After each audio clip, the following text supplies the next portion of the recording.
ನಮಸ್ಕಾರ, ಇದು ವಿಶ್ವಂಬರ ಟಿವಿ. ನಾನು ಗುರುಪ್ರಸಾದ್ ಶಾಸ್ತ್ರಿ.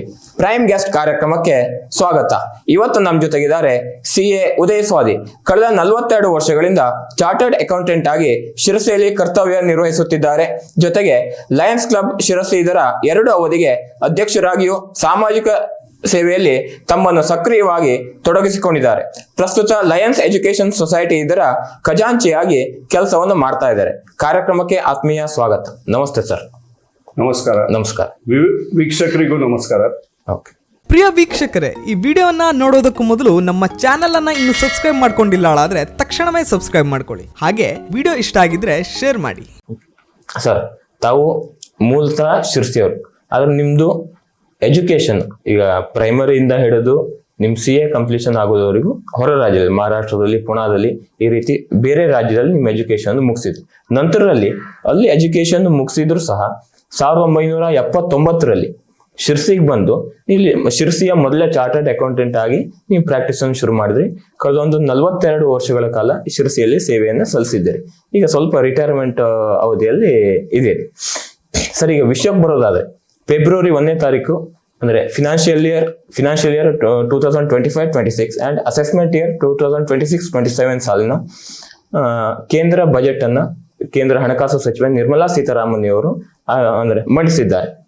ನಿಮ್ಮ ದೃಷ್ಟಿಯಲ್ಲಿ ಈ ಬಾರಿನ ಬಜೆಟ್ ಯಾವ್ಯಾವ ಪ್ರಪೋಸಲ್ಗಳನ್ನು ಒಳಗೊಂಡಿದೆ? ಎಲ್ಲರಿಗೂ ನಮಸ್ಕಾರ. ಈಗ taxation is the price which civilised communities pay for the opportunity of remaining civilised ಅಂತ ಒಂದು ಅಮೆರಿಕನ್ ಹಿಸ್ಟೋರಿಯನ್ ಆಲ್ಬರ್ಟ್ ಹಾರ್ಟ್ ಹೇಳಿದ್ದಾನೆ. ಓಕೆ. ಸೊ ಟ್ಯಾಕ್ಸೇಷನ್ ಈಗಂದಲ್ಲ, ಹಳೆ ಕಾಲದಿಂದ, ರಾಜರ ಕಾಲದಿಂದನೂ ಟ್ಯಾಕ್ಸೇಷನ್ ನಡೀತಾ ಬಂದಿದೆ. ಹೌದು. ಈಗ ಮೊನ್ನೆ ನಮ್ಮ ಫೈನಾನ್ಸ್ ಮಿನಿಸ್ಟರ್ ಆದ ನಿರ್ಮಲಾ ಸೀತಾರಾಮನ್ ಮೇಡಮ್ ಜಿ ಇವರು ತಮ್ಮದು 8ನೇ ಬಜೆಟ್ ಅನ್ನು ಮಂಡಿಸಿದ್ದಾರೆ. ಇದು ಹೇಳೋದಂದ್ರೆ ಮಿಡಲ್ ಕ್ಲಾಸ್ ಮತ್ತೆ ಪೊಲಿಟಿಕಲ್ ಪಾಯಿಂಟ್ ವ್ಯೂದಿಂದ ಮಿಡಲ್ ಕ್ಲಾಸಿಗೆ ಏನು ತೊಂದರೆ ಆಗ್ತಾ ಇತ್ತು ಅದು ಎಲ್ಲ ಲಕ್ಷ್ಯಕ್ಕೆ ಬಂದಿ. ಹಾಗೂ ಪೊಲಿಟಿಕಲ್ ಪಾಯಿಂಟು ಇದೆ. ಬೇಸಿಕ್ ಎಕ್ಸಂಪ್ಷನ್ ಹೆಚ್ಚು ಮಾಡಲಿಕ್ಕೆ ಓವರ್ ಡ್ಯೂ ಆಗಿತ್ತು. ಸುಮಾರು ವರ್ಷದಿಂದ ಬೇಡಿಕೆ ಇತ್ತು, ಎಕ್ಸಂಪ್ಷನ್ ಜಾಸ್ತಿ ಮಾಡ್ರಿ. ಕಳೆದ ವರ್ಷ 7 ಲಕ್ಷ ಇದ್ದಿದ್ದು ಈ ವರ್ಷ ನಮ್ಮ ಅಪೇಕ್ಷೆ 10 ಲಕ್ಷ ಮಾಡ್ಬೋದು. ಆದ್ರೂ ಒಂದೇ ಸತೆ ದಿಢೀರವಾಗಿ ಅವ್ರು 12 ಲಕ್ಷ ತನಕ ಒಯ್ದಿದ್ದಾರೆ. ಈ 12 ಲಕ್ಷ ಒಯ್ದಿದ್ದಕ್ಕೆ ಅವ್ರ ಭಾಷಣದಲ್ಲೇ ಹೇಳಿದ್ದಾರೆ 1 ಲಕ್ಷ ಕೋಟಿ ಅಷ್ಟು ನಷ್ಟ ಆಗಬಹುದು ರೆವೆನ್ಯೂಗೆ, ಟ್ಯಾಕ್ಸ್ ಬೆನಿಫಿಟ್ ಕೊಟ್ಟಿದ್ರಿಂದ. ಹಾಗೆ 1 ಕೋಟಿ ಜನ ಈ ಟ್ಯಾಕ್ಸ್ ನಟ್ದಿಂದ ಹೊರಗೆ ಬೀಳಬಹುದು. ನಮ್ಮ ಭಾರತದಲ್ಲಿ ಒಟ್ಟು 8 ಕೋಟಿ ಚಿಲ್ಲರೆ ಇನ್ಕಮ್ ಟ್ಯಾಕ್ಸ್ ರಿಟರ್ನ್ ಫೈಲ್ಸ್ ಆಗ್ತಾ ಇದೆ. ಅದರೊಳಗೆ 3 ಕೋಟಿ ಚಿಲ್ಲರೆ ಜನ ಮಾತ್ರ, 8 ಕೋಟಿ ರಿಟರ್ನ್ಸ್ ಫೈಲ್ ಆದ್ರೂ 3 ಕೋಟಿ ಜನ ಮಾತ್ರ ಇನ್ಕಮ್ ಟ್ಯಾಕ್ಸ್ ತುಂಬ್ತಾ ಇದ್ದಾರೆ. ಅದರೊಳಗೆ ಇನ್ನು 1 ಕೋಟಿ ಜನ ಇವತ್ತು ಕಡಿಮೆ ಆಗೋ ಚಾನ್ಸ್ ಇದೆ. ಬಟ್ ಅವ್ರದ್ದು ಊಹೆ ಏನಂದ್ರೆ ಇದು ಟ್ಯಾಕ್ಸೇಷನ್ ಮತ್ತೆ ಕಂಪ್ಲೈನ್ಸ್ ಲೆವೆಲ್ ಕಡಿಮೆ ಮಾಡಿದ್ದಕ್ಕೆ ಇನ್ನು ಮುಂದೆ ಜನ ವಾಲಂಟ್ರಿಯಾಗಿ ಮುಂದೆ ಬಂದು ಟ್ಯಾಕ್ಸ್ ತುಂಬಲಿಕ್ಕೆ ಚಾಲೂ ಮಾಡ್ತಾರೆ. ಈ ಟ್ಯಾಕ್ಸ್ ತುಂಬೋರ ಸಂಖ್ಯೆನೂ ಜಾಸ್ತಿ ಆಗತ್ತೆ. ಈಗ ನೋಡಿದಲ್ಲಿ ಭಾರತದ ಜನಸಂಖ್ಯೆ 140 ಕೋಟಿ, ಅದರೊಳಗೆ 8 ಕೋಟಿ ಜನ ಮಾತ್ರ ಇನ್ಕಮ್ ಟ್ಯಾಕ್ಸ್ ತುಂಬ್ತಾ ಇದ್ದಾರೆ.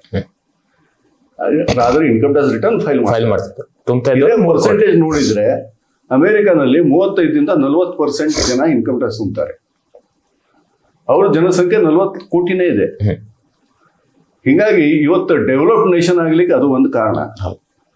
ಭಾರತದಲ್ಲಿ ಮೊದಲಿಂದ ಯಾಕೋ ಟ್ಯಾಕ್ಸೇಷನ್ ಅಂದ ಕೂಡ ಜನ ಹಿಂಸರಿತಾ ಇತ್ತು. ಅಷ್ಟೇ ಅಲ್ಲ, ತಪ್ಸೋದು ಹೆಂಗೆ ಅಂತ ನೋಡ್ತಾ ಇದ್ರು. ಇವತ್ತು ಒಂದು ಇನ್ಕಮ್ ಟ್ಯಾಕ್ಸ್ ಪ್ರೊವಿಷನ್ ಬಂತಪ್ಪ, ಅದರೊಳಗೆ ಲೂಪ್ ಹೋಲ್ಸ್ ಏನಿದೆ ಮಾತ್ರ ಹುಡುಕ್ತಾ ಇದ್ರು ವಿನ ಅದು ಟ್ಯಾಕ್ಸ್ ತುಂಬಬೇಕು. ನಾವು ಈ ಟ್ಯಾಕ್ಸ್ ತುಂಬೋದು ನಮ್ದು ಹೊಣೆ.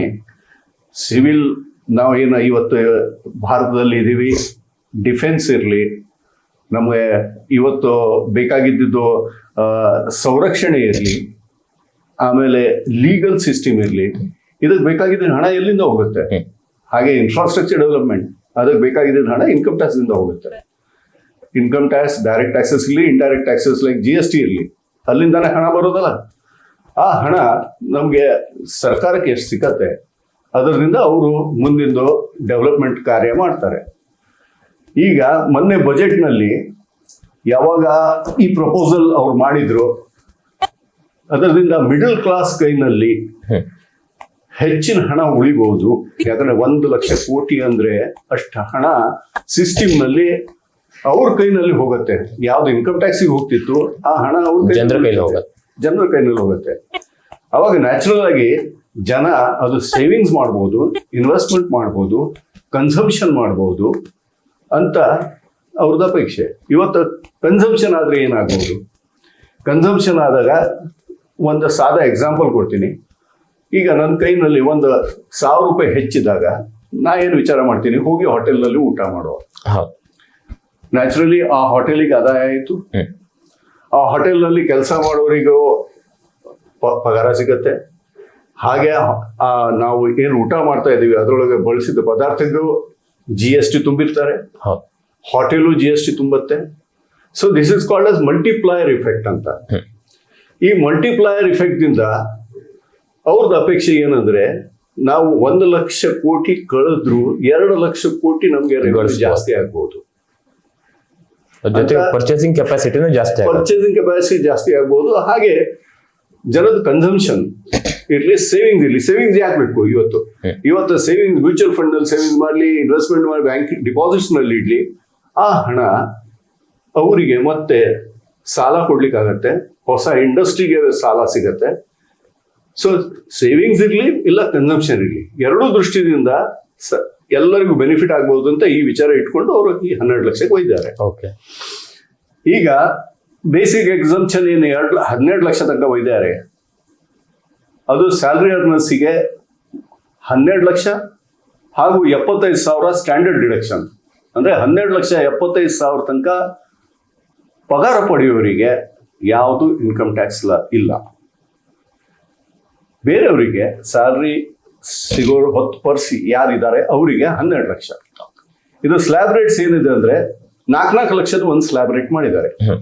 ಸೊ ಮೊದಲನೇ 4 ಲಕ್ಷಕ್ಕೆ ಟ್ಯಾಕ್ಸ್ ಶೂನ್ಯ, 4 ದಿಂದ 8 5%, ಅಂದ್ರೆ 4 ಲಕ್ಷಕ್ಕೆ 5% ಅಂತ 20,000, 8 ದಿಂದ 12 10% ಅಂದ್ರೆ 40,000, 12 ದಿಂದ 16 15% ಅಂದ್ರೆ 60,000, 16 ದಿಂದ 20 ಲಕ್ಷ 20% ಅಂದ್ರೆ 80,000, 20 ದಿಂದ 24 25% 1 ಲಕ್ಷ, ಹಾಗೆ 24 ಲಕ್ಷದ ಮೇಲೆ ಎಷ್ಟು ಇನ್ಕಮ್ ಇದ್ರು 30%. ಅಂದ್ರೆ 12 ಲಕ್ಷ ತನಕ 60,000 ಟ್ಯಾಕ್ಸ್ ಇದೆ. ಜನ ಕೇಳ್ಬೋದು, ನೀವು 12 ಲಕ್ಷ ತನಕ ಟ್ಯಾಕ್ಸ್ ಇಲ್ಲ ಅಂತ ಇದ್ದೀರಿ, ಯಾಕೆ ಇಟ್ಟಿದ್ದೀರಿ? ಅವ್ರು ಏನ್ ಮಾಡಿದ್ದಾರೆ, ಇದಕ್ಕೆ ಈ 60,000 ಏನ್ ಬರ್ತಾ ಇದೆ ಅದು ಟ್ಯಾಕ್ಸ್ ರಿಬೇಟ್ ಅಂತ ಕೊಡ್ತಾರೆ. ಟ್ಯಾಕ್ಸ್ ರಿಬೇಟ್ ಯಾವಾಗ ಕೊಡ್ಬೋದು? ನೀವು ಇನ್ಕಮ್ ಟ್ಯಾಕ್ಸ್ ರಿಟರ್ನ್ ಫೈಲ್ ಮಾಡಬೇಕು, ಫೈಲ್ ಮಾಡಿದ್ಮೇಲೆ ನಿಮ್ಮ ಟ್ಯಾಕ್ಸ್ ಎಷ್ಟಾಗತ್ತೆ ಅಂತ ಕ್ಯಾಲ್ಕುಲೇಷನ್ ಮಾಡಬೇಕು, ಆ ಟ್ಯಾಕ್ಸ್ ನಲ್ಲಿ ಈ ರಿಬೇಟ್ ನೀವು ಕ್ಲೈಮ್ ಮಾಡಬೇಕು. So number of IT return file ಮಾಡೋ ಸಂಖ್ಯೆ ಜಾಸ್ತಿ ಆಗಬೇಕು.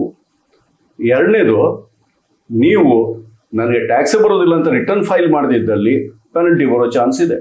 ಸೊ ನಿಮ್ಮ ಉತ್ಪನ್ನ 4 ಲಕ್ಷದ ಮೇಲೆ ಎಷ್ಟು ಇರಲಿ, ಇನ್ಕಮ್ ಟ್ಯಾಕ್ಸ್ ರಿಟರ್ನ್ ಕಡ್ಡಾಯವಾಗಿ ಫೈಲ್ ಮಾಡ್ರಿ. ಇದು ಯಾಕೆ ಇಟ್ಟಿದ್ದಾರೆ ಅಂದ್ರೆ ಸರ್ಕಾರಕ್ಕೆ ಒಂದು ಡಾಟಾ ಬೇಸ್ ಇರಬೇಕು. ಯಾಕಂದ್ರೆ ಎಷ್ಟು ಜನ ಎಷ್ಟು ಅರ್ನ್ ಮಾಡ್ತಾ ಇದ್ದಾರೆ, ಅದರಿಂದ ಸರ್ಕಾರಕ್ಕೆ ಎಷ್ಟು ಹಣ ಬರಬೇಕಾಗಿತ್ತು, ಎಷ್ಟು ಬಂದಿದೆ ನೋಡ್ಲಿಕ್ಕೆ ಇದು ಬೇಕು. ಇದರೊಳಗೆ ನೀವು ಕೇಳ್ಬೋದು, 12 ಲಕ್ಷದ ಮೇಲೆ ಈಗ ನನಗೆ 10,000 ಉತ್ಪನ್ನ ಆಗಿದೆ, 12 ಲಕ್ಷ 10,000, ಅವಾಗ ನಂಗೆ 60,000 ಟ್ಯಾಕ್ಸ್ ತುಂಬಲಿಕ್ಕೆ ಬರುತ್ತಾ? ಏನು ಇಲ್ಲ. ಅದಕ್ಕೆ ಇನ್ಕಮ್ ಟ್ಯಾಕ್ಸ್ ರಿಲೀಫ್ ಅಂತ ಕೊಟ್ಟಿದ್ದಾರೆ.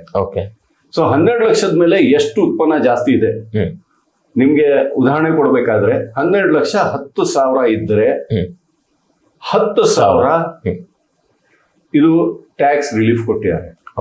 ಸೊ ಅವ್ರ ಟ್ಯಾಕ್ಸು, ಯಾಕಂದ್ರೆ ಇವತ್ತು ಇನ್ಕಮ್ ಟ್ಯಾಕ್ಸ್ ನ 60,000 ತುಂಬಿದ್ರೆ 12 ಲಕ್ಷದಿಂದ 60,000 ಹೋದ್ರೆ 11 ಲಕ್ಷ 40,000 ಆಗ್ಬಹುದು. ಯಾಕಂದ್ರೆ ಅವನಿಗೆ 1 ರೂಪಾಯಿ ಜಾಸ್ತಿ ಸಿಗಿದೆ 12 ಲಕ್ಷಕ್ಕಿಂತ.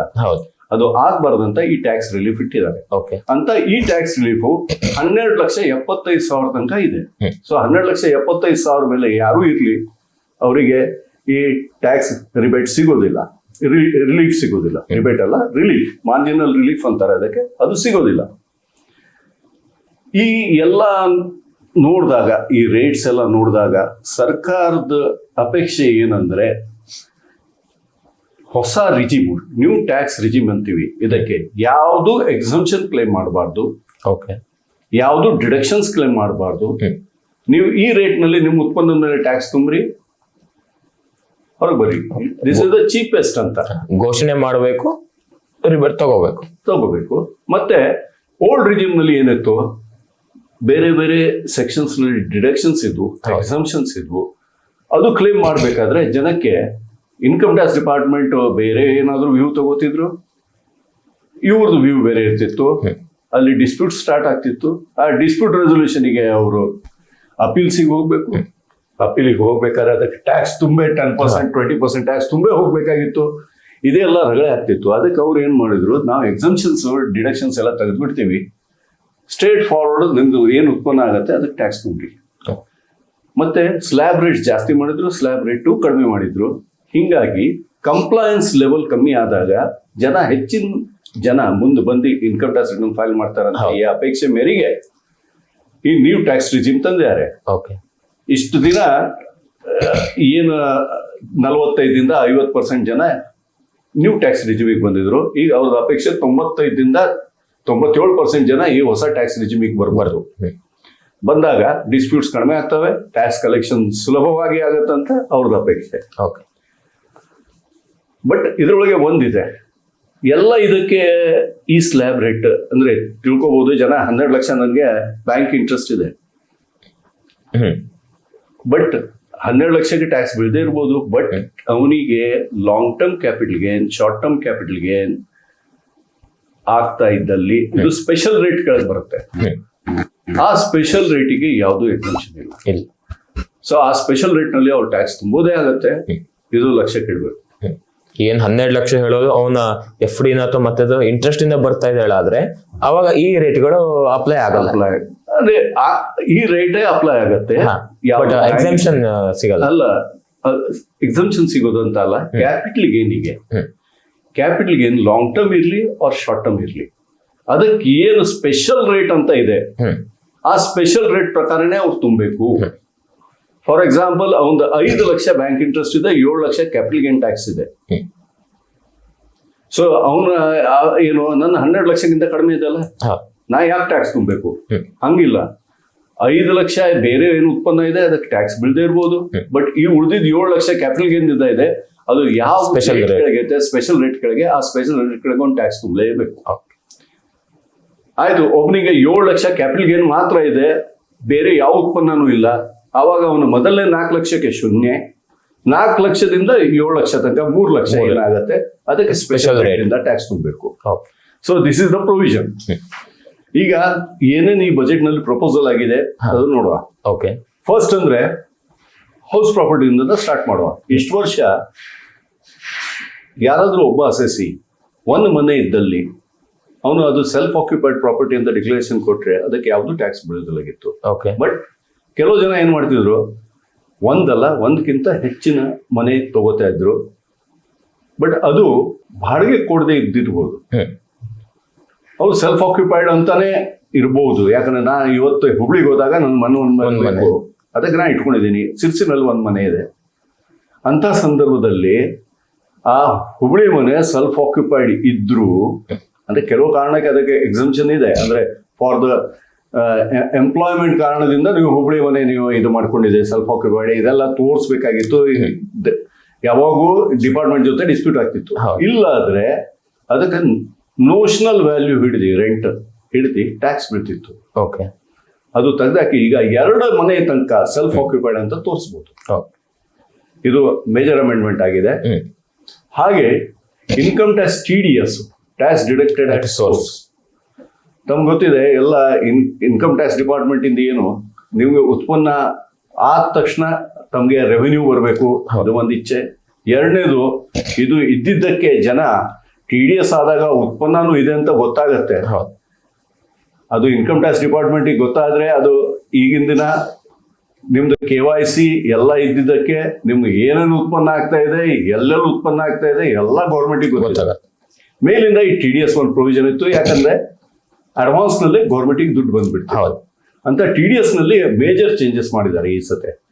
ಅದರದ್ದು ಉದ್ದೇಶ ಕೂಡ ಸೇಮು, ಮಿಡಲ್ ಕ್ಲಾಸ್ ಕೈನಲ್ಲಿ ಹೆಚ್ಚಿನ ಹಣ ಇರಲಿ. ಇರ್ಬೇಕು. ಈಗ ಮೊದಲು ಇಂಟ್ರೆಸ್ಟ್ ಏನ್ ಬರ್ತಿತ್ತು ಬ್ಯಾಂಕ್ದಿಂದ, ಅದಕ್ಕೆ 50,000 ತನಕ ಸೀನಿಯರ್ ಸಿಟಿಸನ್ಸ್ಗೆ ಎಕ್ಸಂಪ್ಷನ್ ಇತ್ತು. ಅದು 1,00,000 ತನಕ ಹೋಯ್ತು. ಓಕೆ. ಎರಡನೇದು, ಬೇರೆಯವರಿಗೆ ಸೀನಿಯರ್ ಸಿಟಿಸನ್ ಹೊರತುಪಡಿಸಿ 40,000 ಇದ್ದಿದ್ದು ಈಗ 50,000 ಮಾಡಿದ್ದಾರೆ. ಓಕೆ. ಹಾಗೆ ಇದು ಎಲ್ಲ ಬಿಟ್ಟು bank, cooperative society, post office ಎಲ್ಲ ಬಿಟ್ಟು ಉಳಿದಿದ್ದಕ್ಕೆ 5,000 ತನಕ ಎಕ್ಸಂಪ್ಷನ್ ಇತ್ತು. ಅದು 5 ಇದ್ದಿದ್ದು 10 ಮಾಡಿದ್ದಾರೆ. ಓಕೆ. ಅಂದ್ರೆ ಯಾವ್ದೋ ಪ್ರೈವೇಟ್ ಫೈನಾನ್ಸ್ ನಲ್ಲಿ ಇಟ್ಟಿದ್ದಾರೆ, ಅದೇ 5,000 ಇದ್ದು 10,000 ಮಾಡಿದ್ದಾರೆ. 10,000 ಮೇಲೆ ಇದ್ರೆ TDS. ಡಿವಿಡೆಂಡ್ ಏನ್ ಸಿಕ್ತಿತ್ತು, ಕಂಪನಿ ಶೇರ್ ಇದಾವೆ, ಅದರಿಂದ ಡಿವಿಡೆಂಡ್ ಏನ್ ಬರ್ತಿತ್ತು, ಆ ಡಿವಿಡೆಂಡ್ ಮೊದಲು 5,000 ಇದ್ದಿದ್ದು 10,000 ತನಕ ಹೋಗಿದ್ದಾರೆ. Okay. Then in respect mutual fund in units, ಅಂದ್ರೆ ಮ್ಯೂಚುವಲ್ ಫಂಡ್ ನಲ್ಲಿ ಇನ್ವೆಸ್ಟ್ಮೆಂಟ್ ಇದ್ರೆ ಅವರಿಂದನೂ ಡಿವಿಡೆಂಡ್ ಬರ್ತಿತ್ತು, ಆ ಡಿವಿಡೆಂಡ್ 5ದಿಂದ 10ಕ್ಕೆ ಹೋಗಿದ್ದಾರೆ. ಇನ್ಶೂರೆನ್ಸ್ ಕಮಿಷನ್ ಏಜೆನ್ಸಿ, ಅದೇ ಇನ್ಶೂರೆನ್ಸ್ ಏಜೆಂಟ್ಸ್ ಇದ್ದಾರೆ, LIC ಏಜೆಂಟ್ಸು, ಬಾಕಿ ಪ್ರೈವೇಟ್ ಇನ್ಶೂರೆನ್ಸ್ ಕಂಪನಿ ಏಜೆಂಟ್ಸ್ ಇದ್ದಾರೆ, ಅವ್ರಿಗೇನು ಕಮಿಷನ್ ಸಿಕ್ತಿತ್ತು ಅದು 15ದಿಂದ 20,000 ಹೋಗಿದ್ದಾರೆ. ಓಕೆ. ಆಮೇಲೆ ಲಾಟ್ರಿ ಇದೆಲ್ಲ ಏನಿದೆ, ಲಾಟ್ರಿ ಟಿಕೆಟ್ಸ್ ಮಾರಿದ್ದಕ್ಕೆ ಏನು ಕಮಿಷನ್ ಸಿಗತ್ತೆ, ಆ ಕಮಿಷನ್ 15,000ದಿಂದ 20,000 ಹೋಗಿದ್ದಾರೆ. ಈಗ ನಮ್ಮ ಕರ್ನಾಟಕದಲ್ಲಿ lottery ban. Commission and brokerage, ಈಗ ಇಲ್ಲಿ ಬಿಟಲ್ ಅಂಡ್ ಮರ್ಚೆಂಟ್ ಕಮಿಷನ್ ಏಜೆಂಟ್ಸ್ ಇದ್ದಾರೆ, ಅವರಿಗೆ ಏನಾದ್ರು ನೀವು ಕಮಿಷನ್ ಪೇಮೆಂಟ್ ಮಾಡಿದಾಗ 15,000 ಇದ್ದಿದ್ದು 20,000 ಹೋಗಿದ್ದಾರೆ. ಬಾಡಿಗೆ, ನೀವು ಮನೆ ಬಾಡಿಗೆ ಕೊಟ್ಟಿದ್ದೀರಿ, ಕಮರ್ಷಿಯಲ್ ಇರಲಿ ರೆಸಿಡೆನ್ಷಿಯಲ್ ಇರಲಿ, ಅದಕ್ಕೆ ವರ್ಷಕ್ಕೆ 2,40,000ಕ್ಕಿಂತ ಜಾಸ್ತಿ ನಿಮಗೆ ಬಾಡಿಗೆ ಬರ್ತಾ ಇದ್ರೆ ಇನ್ಕಮ್ ಟ್ಯಾಕ್ಸ್ ಕಟ್ ಆಗ್ತಿತ್ತು. TDS ಮಾಡೇ ಪೇಮೆಂಟ್ ಮಾಡ್ಬೇಕಂತ ಇತ್ತು ಯಾರಿಗೆ ಕಮರ್ಷಿಯಲ್ ಇದಕ್ಕೆ, ಅದು 6,00,000 ತನಕ ಹೋಗಿದ್ದಾರೆ. ಓಕೆ. ಆಮೇಲೆ ಪ್ರೊಫೆಷನಲ್ ಫೀಸ್, ನಮ್ಮಂತ ಚಾರ್ಟರ್ಡ್ ಅಕೌಂಟೆಂಟ್ಸ್, ಅಡ್ವೊಕೇಟ್ಸ್, ಡಾಕ್ಟರ್ಸ್ ಇವರಿಗೆಲ್ಲ ಪ್ರೊಫೆಷನಲ್ ಫೀಸ್ ಕೊಡಬೇಕಾದ್ರೆ, ಇಂಜಿನಿಯರ್ಸು, ಆರ್ಕಿಟೆಕ್ಟು, ಅವ್ರಿಗೆ ಕೊಡ್ಬೇಕಾದ್ರೆ 30,000 ಮೇಲೆ ಕೊಟ್ಟಿರೆ TDS ಆಗ್ತಿತ್ತು, ಅದೇ 30,000ದಿಂದ 50,000 ಹೋಗಿದ್ದಾರೆ. ಆಮೇಲೆ income by way of enhanced compensation, ಈಗ ಗವರ್ಮೆಂಟ್ ಕಂಪಲ್ಸರಿ ಅಕ್ವಿಸಿಷನ್ ಮಾಡುತ್ತೆ ಲ್ಯಾಂಡ್ ಬಿಲ್, ಅವಾಗ ಅವರಿಗೆ ಏನ್ ಎನ್ಹಾನ್ಸ್ಡ್ ಕಾಂಪೆನ್ಸೇಷನ್ ಬರುತ್ತೆ ಅಂದ್ರೆ, ಅವ್ರು ಕೋರ್ಟಿಗೆ ಹೋಗ್ತಾರೆ, ನಮಗೆ ಇದು ಸಾಕಾಗಲ್ಲ, ಜಾಸ್ತಿ ಎನ್ಹಾನ್ಸ್ ಆಗ್ಬೇಕು ಅಂತ ಹೇಳ್ತಾರೆ, ಅದು 2,00,000ದಿಂದ 5,00,000 ಹೋಗಿದ್ದಾರೆ. ಆಮೇಲೆ ಲಿಬರಲೈಸ್ಡ್ ರೆಮಿಟನ್ಸ್ ಸ್ಕೀಮ್ ಅಂತ, ನಾವು ಪ್ರದೇಶದಲ್ಲಿ ನಮ್ಮ ಮಕ್ಕಳಿದ್ದಲ್ಲಿ ಯಾರಿಗೂ ಕಳಿಸ್ಬೇಕಾರೆ, ಮಕ್ಕಳು ಅಷ್ಟೇ ಅಲ್ಲ ಯಾರಿಗೂ ಹಣ ಕಳಿಸ್ಬೇಕಾರೆ ಪ್ರದೇಶಕ್ಕೆ 7,00,000 ತನಕ ನೀವು ಹಣ ರುಪೀಸ್ ನಲ್ಲಿ, ಅಂದ್ರೆ ನೀವು ಕನ್ವರ್ಷನ್ ಮಾಡಿ ನೀವು ಕಳಿಸ್ರಿ. 7,00,000 ತನಕ ಟ್ಯಾಕ್ಸ್ ಇಲ್ಲಾಗಿತ್ತು, TCS ಅಂತ ಇಲ್ಲಾಗಿತ್ತು, ಟ್ಯಾಕ್ಸ್ ಕಲೆಕ್ಟೆಡ್ ಅಟ್ ಸೋರ್ಸ್. ಈಗ ಅದು 7,00,000ದಿಂದ 10,00,000 ಹೋಗಿದೆ. ಸೊ ಈಗ ಸುಮಾರು ಜನಕ್ಕೆ ತಮ್ಮ ಮಕ್ಕಳಲ್ಲಿ ಇರ್ತಾರೆ, ಕಲಿತಾ ಇದ್ದಾರೆ, ಅವ್ರಿಗೆ ಹಣ ಕಳಿಸ್ಬೇಕು, ಇದಕ್ಕೆಲ್ಲ ಅದು ಹೆಲ್ಪ್ ಆಗುತ್ತೆ. ಹಾಗೆ ಫಾರಿನ್ ಟ್ರಾವೆಲ್ ಮಾಡೋರಿಗೆ, ಈಗ ಟ್ರಾವೆಲ್ ಏಜೆಂಟಿಗೆ ನೀವು ಅವ್ನು ದುಡ್ಡು ಕೊಡ್ತೀರಿ, ಅವಾಗ ಇನ್ಕಮ್ ಟ್ಯಾಕ್ಸ್ ಕಟ್ ಮಾಡ್ತಾ ಇದ್ದೆ, ಯಾಕಂದ್ರೆ ಅವನು 7,00,000ಕ್ಕಿಂತ ಹೆಚ್ಚಾಗ್ತಾ ಇದೆ ನಿಮ್ದು ಫಾರಿನ್ ಕರೆನ್ಸಿ ಇನ್ವಾಲ್ವ್ಮೆಂಟ್. ಈಗ 7 ಇದ್ದಿದ್ದ 10,00,000. ಹಾಗೆ ಇನ್ನೊಂದು ಇಂಪಾರ್ಟೆಂಟ್ ಪ್ರೊವಿಷನ್ ಅಂದ್ರೆ, ಇಷ್ಟು ದಿನ ವ್ಯಾಪಾರಸ್ಥರಿಗೆ ಯಾರ್ದು ಟರ್ನ್ ಓವರ್ 50 ಕೋಟಿ ಮೇಲೆ ಇರ್ತಿತ್ತು, ಅವ್ರಿಗೆ ಏನಾಗ್ತಿತ್ತು, ಪರ್ಚೇಸ್ ಮಾಡಿದಾಗ ಪರ್ಚೇಸ್ ಮೇಲೂ ಅವರು TCS ಅಂತಾರೆ, ಟ್ಯಾಕ್ಸ್ ಕಲೆಕ್ಟೆಡ್ ಸೋರ್ಸ್ ಮಾಡ್ಬೇಕಾಯ್ತು, ಸೇಲರಿಗೂ ಇತ್ತು. ಅದು ಇಷ್ಟು ಕನ್ಫ್ಯೂಷನ್ ಇತ್ತು, ಆ ಕನ್ಫ್ಯೂಷನ್ ದೂರ ಮಾಡ್ಲಿಕ್ಕೆ ಅವರು ಈಗ ಪರ್ಚೇಸ್ ಮೇಲೆ ತೆಗೆದುಬಿಟ್ಟಿದ್ದಾರೆ, ಸೇಲ್ ಮೇಲೆ ಮಾತ್ರ ಇಟ್ಟಿದ್ದಾರೆ. ಇಲ್ಲಂದ್ರೆ ಅದ್ರದ್ದು ರೀಕನ್ಸಿಲೇಷನ್ ಮಾಡೋದು ಭಾರಿ ಕಷ್ಟ ಆಗ್ತಿತ್ತು. ಈಗ ಸೆಲ್ಲರ್ ಮಾಡ್ಲಿಲ್ಲ ಅಂದ್ರೆ ಪರ್ಚೇಸರ್ ಮಾಡ್ಬೇಕು, ಪರ್ಚೇಸರ್ ಮಾಡ್ಲಿಲ್ಲ ಅಂದ್ರೆ ಸೆಲ್ಲರ್ ಮಾಡ್ಬೇಕು. ಈಗ ಯಾರು ಮಾಡ್ತಾರಂತ ನಾವು ನೋಡ್ತಾ ಕೂತ್ಕೋಬೇಕಾಗಿತ್ತು. ವರ್ಷದ ಅಖೇರಿಗೆ ಇನ್ಕಮ್ ಟ್ಯಾಕ್ಸ್ ರಿಟರ್ನ್ ಫೈಲ್ ಮಾಡ್ಬೇಕಾದ್ರೆ ರೀಕನ್ಸಿಲೇಷನ್ ಹಾಕಿ, ಇವ್ನು ಮಾಡ್ಲಿಲ್ಲ, ಇವ್ನು ಮಾಡ್ಬೇಕಾಗಿತ್ತು, ನಾವು ಇವನಿಂದ ಖರೀದಿ ಮಾಡಿದೀವಿ, ಇವನಿಗೆ ಮಾಡ್ಲಿಲ್ಲ, ಅವ್ನ್ ಸೇಲರು, ಇವನಿಗೆ ಸೇಲ್ ಮಾಡಿದೀನಿ, ನಾ ಮಾಡ್ಲಿಲ್ಲ, ಇದೆಲ್ಲ ಆಗ್ತಿತ್ತು. ಈ ಕನ್ಫ್ಯೂಷನ್ ತೆಗಿಲಿಕ್ಕೆ ಒಂದೇ ಬಾಜು ಹಾಕಿದ್ದಾರೆ, ಈಗ ಪರ್ಚೇಸ್ ಮೇಲಿಂದ ತೆಗೆದುಬಿಟ್ಟಿದ್ದಾರೆ. ಇದು ಇಂಪಾರ್ಟೆಂಟ್ ಅಮೆಂಡ್ಮೆಂಟ್ ಆಗಿದೆ. ಅದರಿಂದ ಕಂಪ್ಲೈನ್ಸ್ ಲೆವೆಲ್ ಈಸಿ ಆಗುತ್ತೆ. ಸಿಎಗಳ ಕೆಲಸನ ಕಡಿಮೆ ಮಾಡಿದೆ. ಸಿಎಕ್ಕಿಂತ ಅವ್ರ ಅಕೌಂಟೆಂಟೇ ಜೀವ ಹೋಗ್ತಿತ್ತು, ಅಸೆಸಿವ್ ಜೀವ ಹೋಗ್ತಿತ್ತು. ಯಾಕಂದ್ರೆ ಇದೆಲ್ಲ ವೆರಿಫೈ ಮಾಡ್ತಾ ಕೂತ್ಕೋಬೇಕಲ್ಲ, ಯಾರ್ಯಾರು ಇನ್ಕಮ್ ಟ್ಯಾಕ್ಸ್ ಮುರಿದಿದ್ದಾರೆ, ನಾ ಖರೀದಿ ಮಾಡಿದ್ದೀನಿ, ಅದಕ್ಕೆ ಅವ್ನು ಮುರಿದಿದ್ದಾನೋ ಇಲ್ಲೋ ಗೊತ್ತಿಲ್ಲ. ಈಗ ನಾ ಸೆಲ್ಲರ್ ಆದೆ, ನಾನು ಮಾಡಬೇಕಿದ್ರೆ ಅವನು ಮಾಡ್ದ, ಡಬಲ್ ವಾಪಸ್ ಬರ್ತಿತ್ತು. ಇನ್ಕಮ್ ಟ್ಯಾಕ್ಸ್ ರಿಟರ್ನ್ ಫೈಲ್ ಮಾಡಿದ್ಮೇಲೆ ವಾಪಸ್ ಬರ್ತಿತ್ತು. ಬಟ್ ಅಲ್ಲಿ ತನಕ ಗವರ್ಮೆಂಟ್ ಕಡೆ ಸಿಕ್ಕಾಕೊಂಡು ಬೀಳ್ತಿತ್ತು. ಈ ಒಂದು ವರ್ಕಿಂಗ್ ಕ್ಯಾಪಿಟಲ್ ಲಾಕ್ ಆಗ್ತಿತ್ತು, ಅದು ತಪ್ಪೋಗುತ್ತೆ. ಹಾಗೆ ಈಗ ಇಂಪಾರ್ಟೆಂಟ್ ಅಂದ್ರೆ ರಿಟರ್ನ್ ITR-U ಅಂತ ಇತ್ತು, ದಟ್ ಈಸ್ ಅಪ್ಡೇಟೆಡ್ ರಿಟರ್ನ್ ಅಂತ. ಅಂದ್ರೆ ತಪ್ಪಿದೀವಪ್ಪ, ಯಾವುದೋ ಇನ್ಕಮ್ ಟ್ಯಾಕ್ಸ್ ರಿಟರ್ನ್ ಫೈಲ್ ಮಾಡ್ಬೇಕಾದ್ರೆ ಒಂದು ಉತ್ಪನ್ನ ತೋರಿಸ್ಲಿಕ್ಕೆ ಮರ್ತಿದ್ದೀವಿ, ಗೊತ್ತಾಯ್ತಪ್ಪ. ಸಬ್ಸಿಕ್ವೆಂಟ್ಲಿ ಏನ್ ಮಾಡ್ಬೋದು, ಮೊದಲು 2 ವರ್ಷ ತನಕ ಅಪ್ಡೇಟೆಡ್ ರಿಟರ್ನ್ ನಾವು ಫೈಲ್ ಮಾಡ್ಬೋದಾಗಿತ್ತು. ಅಪ್ಡೇಟೆಡ್ ರಿಟರ್ನ್ ಫೈಲ್ ಮಾಡಿ ಏನ್ ಟ್ಯಾಕ್ಸ್ ಆಗಿದೆ, ಅದ್ರ ಮೇಲೆ ಇಂಟ್ರೆಸ್ಟ್ ಏನಾಗಿದೆ, ಲೇಟ್ ಆಗಿ ಫೈಲ್ ಮಾಡ್ತಾ ಇದೀವಲ್ಲ, ಯಾಕಂದ್ರೆ ಮೊದಲನೇ ರಿಟರ್ನ್ ಫೈಲ್ ಆಗಿದೆ. ಈಗ ಅಪ್ಡೇಟೆಡ್ ರಿಟರ್ನ್ ನಾವು ಫೈಲ್ ಮಾಡ್ಬೇಕಾದ್ರೆ ಏನ್ ಟ್ಯಾಕ್ಸ್ ಬರುತ್ತೆ ಮತ್ತೆ ಇಂಟ್ರೆಸ್ಟ್ ತುಂಬಬೇಕಾಗಿತ್ತು. 2 ವರ್ಷ ಕಾಲಾವಧಿ ಇತ್ತು, ಅದು 4 ವರ್ಷ ಮಾಡಿದ್ದಾರೆ. ಸೊ ಅಪೇಕ್ಷೆ ಏನು, ಯಾವಾಗೂ ಈ 4 ವರ್ಷದಲ್ಲಿ ಇನ್ಕಮ್ ಟ್ಯಾಕ್ಸ್ ಡಿಪಾರ್ಟ್ಮೆಂಟ್ ಅಂದ್ರೆ ಅವರಿಗೆ ನಜರಿಗೆ ಬರೋಕ್ಕಿಂತ ಮೊದಲು ನೀವಾಗೆ ಅಪ್ಡೇಟೆಡ್ ಫೈಲ್ ಮಾಡ್ರಿ, ಟ್ಯಾಕ್ಸು ಮತ್ತೆ ಇಂಟ್ರೆಸ್ಟ್ ತುಂಬ್ರಿ, ಆಮೇಲೆ ಹೊರಗೆ ಬಿಡಿ. ಜನರಿಗೆ ITR ಫೈಲ್ ಮಾಡೋ ಮಾನಸಿಕತೆ ಜಾಸ್ತಿ ಮಾಡ್ತಾ ಇದೆ ಅಂತ ಈಗ CBDT ಚೇರ್ಮನ್ ಸದ್ಯದಲ್ಲಿ ಹೇಳಿದ್ದಾರೆ. 90 ಲಕ್ಷ ರಿಟರ್ನ್ಸ್ ಫೈಲ್ ಆಗಿದಾವೆ, ಅಪ್ಡೇಟೆಡ್ ರಿಟರ್ನ್ಸ್. ಅದರಿಂದ 1,000 ಕೋಟಿಗಿಂತ ಜಾಸ್ತಿ ಗೌರ್ಮೆಂಟಿಗೆ ಇದೆ. ಸೊ ಈಗ 12 ತಿಂಗಳು ಈಗ ರಿಟರ್ನ್ ಫೈಲ್ ಮಾಡಿದ್ದು ಲಾಸ್ಟ್ ಡೇಟ್ ಅಂದ್ರೆ ಅಸೆಸ್ಮೆಂಟ್ ಇರೋ ಲಾಸ್ಟ್ ಡೇಟ್ ದಿಂದ 12 ತಿಂಗಳೊಳಗೆ ಫೈಲ್ ಮಾಡಿದ್ರೆ 25% ಅಡಿಷನಲ್ ಟ್ಯಾಕ್ಸ್, ಯಾವುದು ಹೆಚ್ಚಿನ ಉತ್ಪನ್ನ ಮೇಲೆ 25% ಅಡಿಷನಲ್ ಟ್ಯಾಕ್ಸ್ ಪ್ಲಸ್ ಇಂಟ್ರೆಸ್ಟ್ ತುಂಬಬೇಕು. 24 ತಿಂಗಳ ಒಳಗೆ ಮಾಡಿದ್ರೆ 50% ಅಡಿಷನಲ್ ಟ್ಯಾಕ್ಸ್ ಮತ್ತೆ ಇಂಟ್ರೆಸ್ಟ್ ತುಂಬಬೇಕು. 36 ತಿಂಗಳ ಇದ್ರೆ 60% ಅಡಿಷನಲ್ ಟ್ಯಾಕ್ಸ್ ಹಾಗೂ ಇಂಟ್ರೆಸ್ಟ್ ತುಂಬಬೇಕು. 48 ತಿಂಗಳು ದಟ್ ಈಸ್ ಮ್ಯಾಕ್ಸಿಮಮ್, ಅದು ಇದ್ರೆ 70% ಅಡಿಷನಲ್ ಟ್ಯಾಕ್ಸ್ ತುಂಬಬೇಕು ಮತ್ತೆ ಇಂಟ್ರೆಸ್ಟ್ ತುಂಬಬೇಕು. ಇದು ಮೇಜರ್ ಅಮೆಂಡ್ಮೆಂಟ್ ಆಗಿದೆ. So updated return can be filed for 4 years after end of the assessment year ಮುಗಿದ ತಕ್ಷಣ 4 ವರ್ಷಗಳ ಅವಕಾಶ ಇರುತ್ತೆ. ಆಮೇಲೆ ಸೀನಿಯರ್ ಸಿಟಿಸನ್ಸ್ ಈಗ ಈ ಸ್ಕೀಮ್ ಇಲ್ಲ, ಈಗ ನ್ಯಾಷನಲ್ ಸೇವಿಂಗ್ ಸ್ಕೀಮ್ ಅಂತ ಇತ್ತು. ಒಂದು ಕಾಲಕ್ಕೆ ಸುಮಾರು ಜನದ ದುಡ್ಡು ಅದರೊಳಗೆ ಇತ್ತು, ಅದು ವಿಡ್ರಾ ಮಾಡಿದ್ಮೇಲೆ ಟ್ಯಾಕ್ಸ್ ಬೀಳ್ತಿತ್ತು. ಅದು ತೆಗೆದು ಬಿಟ್ಟಿದ್ದಾರೆ, ಎಕ್ಸಮ್ಟ್ ಮಾಡಿಬಿಟ್ಟಿದ್ದಾರೆ. ಸೊ ಈಗ ನೀವು NSS ವಿಡ್ರಾಲ್ ಮಾಡ್ಕೋಬಹುದು. ಇನ್ನೊಂದು ಪ್ರೊವಿಷನ್ ಮಾಡಿದ್ರು, ಒಬ್ಬ ಇನ್ಕಮ್ ಟ್ಯಾಕ್ಸ್ ಮುರಿಬೇಕಪ್ಪ, ಒಬ್ಬಂದು ಸ್ಯಾಲ್ರಿ ಅರ್ನರ್ ಇದ್ದಾರೆ, ಅವ್ರ ಇಂಟ್ರೆಸ್ಟ್ ನಾ ಬ್ಯಾಂಕ್ ಇದ್ದೀನಿ, ಯಾರಿಗೂ ಇಂಟ್ರೆಸ್ಟ್ ಕೊಡ್ತಾ ಇದ್ದೀನಿ, ಆ ಇಂಟ್ರೆಸ್ಟ್ ನಾ ಹೇಳ್ದಂಗೆ ಲಿಮಿಟ್ ಗಿಂತ ಜಾಸ್ತಿ ಇದ್ದಲ್ಲಿ TDS ಮಾಡಬೇಕು. ಈ TDS ಮಾಡ್ಬೇಕಾದ್ರೆ ಇನ್ನೊಂದು ಪ್ರೊವಿಷನ್ ತಂದ್ರು ಅವರು, ಏನು ಅವನು ಕಳೆದ 3 ವರ್ಷ ಇನ್ಕಮ್ ಟ್ಯಾಕ್ಸ್ ರಿಟರ್ನ್ ತುಂಬಿದಾನೋ ಇಲ್ಲೋ ನೋಡ್ರಿ, ಅದು ವೆರಿಫೈ ಮಾಡ್ರಿ. ಮಾಡ್ಲಿಲ್ಲ ಅಂದ್ರೆ ಅದು 20% ಅಷ್ಟು ಇನ್ಕಮ್ ಟ್ಯಾಕ್ಸ್ ಮುರಿ.